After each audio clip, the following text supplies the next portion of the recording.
Welcome my dear students. Computerised അക്കൗണ്ടിങ്ങിൻ്റെ പ്രാക്ടിക്കലിൽ next practical വരുന്നത് പൈ ചാർട്ട് പ്രിപ്പറേഷനാണ്.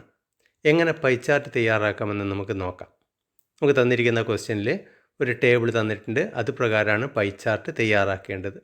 അപ്പോൾ അതിനുള്ള പ്രൊസീജിയർ എന്തൊക്കെയാണെന്ന് നമുക്ക് www.manojmelekandi.blogspot.com അത് സന്ദർശിച്ച് പ്രൊസീജിയർ നോക്കുക. ഇനി നമുക്കിത് എങ്ങനെയാണ് തയ്യാറാക്കുക നമുക്ക് നോക്കാം. ആദ്യം ലിബർ ഓഫീസ് കാൽക്ക് ഓപ്പൺ ചെയ്യുക. നമുക്ക് തന്നിരിക്കുന്ന ഡാറ്റ അതേപോലെ ലിബർ ഓഫീസ് കാൽക്കിൽ എൻ്റർ ചെയ്യാം. അതിനുശേഷം ഈ ഒരു ഡാറ്റ മുഴുവനും നമ്മൾ സെലക്ട് ചെയ്യുന്നു. അത് സെലക്ട് ചെയ്തതിന് ശേഷം ഇൻസേർട്ട് ചാർട്ട് എടുത്തു കഴിഞ്ഞാൽ നമുക്ക് കോളം ചാർട്ടിലാണുള്ളത്. ബാർ ചാർട്ട് വേണമെങ്കിൽ അത് സെലക്ട് ചെയ്യുക, പൈ ചാർട്ട് വേണമെങ്കിൽ അത് സെലക്ട് ചെയ്യുക. അതിൻ്റെയൊക്കെ പ്രിവ്യൂ നമുക്ക് ബാക്കിൽ കാണാൻ വേണ്ടി പറ്റും. ഏരിയ ചാർട്ട്, ലൈൻ ചാർട്ട്, ഏത് ചാർട്ടാണോ വേണ്ടുന്നത് അതിവിടെ സെലക്ട് ചെയ്താൽ മതി. നമുക്കിവിടെ വേണ്ടുന്നത് പൈ ചാർട്ടാണ്. പൈ ചാർട്ട് സെലക്ട് ചെയ്തു. ഇനി പൈ ചാർട്ട് ഇതാണ് നോർമൽ പൈ ചാർട്ട്. ഇത് എക്സ്പ്ലോഡഡ് പൈ ചാർട്ടാണ്. അത് സെലക്ട് ചെയ്ത് കഴിഞ്ഞാൽ അത് കിട്ടും. നമുക്ക് വേണ്ടുന്നത് നോർമൽ പൈ ചാർട്ടാണ്. അതുകൊണ്ട് നോർമൽ പൈ ചാർട്ടിൽ തന്നെ സെലക്ട് ചെയ്യുന്നു.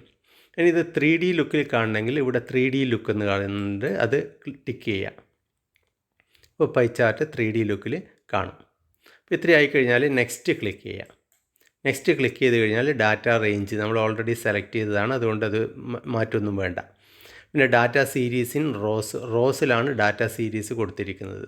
റോസിലാണ്, കോളത്തിലല്ല. ഈ സെക്കൻഡ് റോയിലാണ് ഡാറ്റ കംപ്ലീറ്റ് ഉള്ളത്. ഇനി ഫസ്റ്റ് റോ ആസ് ലേബൽ. ഇതിൻ്റെ അകത്ത് പറഞ്ഞിരിക്കുന്ന ഫസ്റ്റ് റോ നമ്പർ 1 എന്ന് പറയുന്നത് ലേബലാണ്. ഫസ്റ്റ് കോളവും ലേബലാണ്. ടൈപ്പ് ഓഫ് വെഹിക്കിൾ നമ്പർ എന്ന് പറയുന്ന ഈ എ എന്ന് പറയുന്ന കോളവും ലേബലാണ്. അപ്പോൾ അത് രണ്ടും ടിക്ക് ഇല്ല എങ്കിൽ ടിക്ക് കൊടുക്കണം. ഇനി അടുത്തത് നെക്സ്റ്റ് കൊടുക്കുക.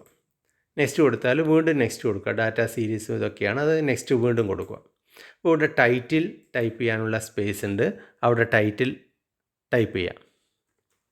Vehicle registered during the year 2016-17 എന്താണോ ക്വസ്റ്റ്യനിൽ തന്നത് അത് ടൈപ്പ് ചെയ്യാം. ഇനി സബ് ടൈറ്റിലായിട്ട് നമ്മൾ ചെയ്യുന്നത് എറണാകുളം ഡിസ്ട്രിക്റ്റ്. നമ്മൾ ക്വസ്റ്റ്യനിൽ തന്നത് എന്താണോ അത് ടൈപ്പ് ചെയ്യുക. എറണാകുളം ജില്ലയാണ് തന്നത്, അങ്ങനെയാണെങ്കിൽ അത് ടൈപ്പ് ചെയ്യാം. അപ്പോൾ ഇതിവിടെ അതിൻ്റെ മെയിൻ ടൈറ്റിലും സബ് ടൈറ്റിലും ഇവിടെ വന്നു, ഓൾറെഡി ടൈപ്പ് ചെയ്യും തന്നെ. ഇനി നെക്സ്റ്റ് ഫിനിഷ് കൊടുക്കുക. ഇത്രയും ആയിക്കഴിഞ്ഞാൽ പൈ ചാർട്ട് കംപ്ലീഷനായി. അപ്പോൾ വളരെ സിമ്പിളായിട്ടുള്ളൊരു ക്വസ്റ്റ്യനാണ് പൈ ചാർട്ട് പ്രിപ്പറേഷൻ. ഇത് എല്ലാവർക്കും മനസ്സിലായി കാണുമെന്ന് കരുതുന്നു. നെക്സ്റ്റ് വീഡിയോയിൽ വീണ്ടും കാണാം. എല്ലാവർക്കും നന്ദി, നമസ്കാരം.